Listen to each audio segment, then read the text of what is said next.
ఇక Patancheru MLA Gudem Mahipal Reddy cinema dialogue పలికారు. పరోక్షంగా కాంగ్రెస్ పార్టీ స్థానిక నేతలను ఉద్దేశించి బుల్లెట్ దిగిందా లేదా అంటూ డైలాగ్ కొట్టారు. పటాన్చెరు నియోజకవర్గంలోని 5 మున్సిపాలిటీలను బీఆర్ఎస్ క్లీన్ స్వీప్ చేసింది. ఇప్పటికే గుమ్మడిదల, గడ్డపోతారం మున్సిపాలిటీలను దక్కించుకున్న బీఆర్ఎస్ వాయిదా పడిన ఇంద్రేశం మున్సిపాలిటీ చైర్మన్ పదవి కూడా చేజిక్కించుకునే అవకాశం ఉంది.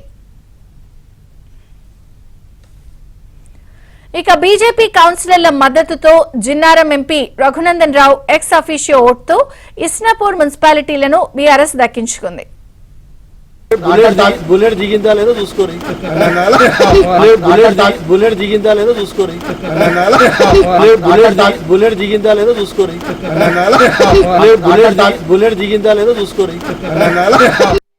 పటాన్చెరు నియోజకవర్గంలోని 5 మున్సిపాలిటీలను బీఆర్ఎస్ క్లీన్ స్వీప్ చేసింది.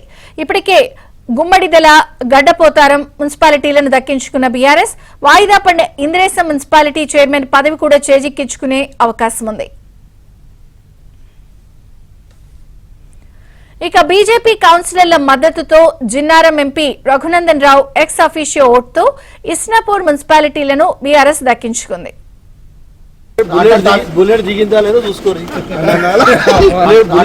బుల్లెట్ దిగిందా లేదో చూసుకోరు. బుల్లెట్ దిగిందా లేదో చూసుకోరు. బుల్లెట్ దిగిందా లేదో చూసుకోరు.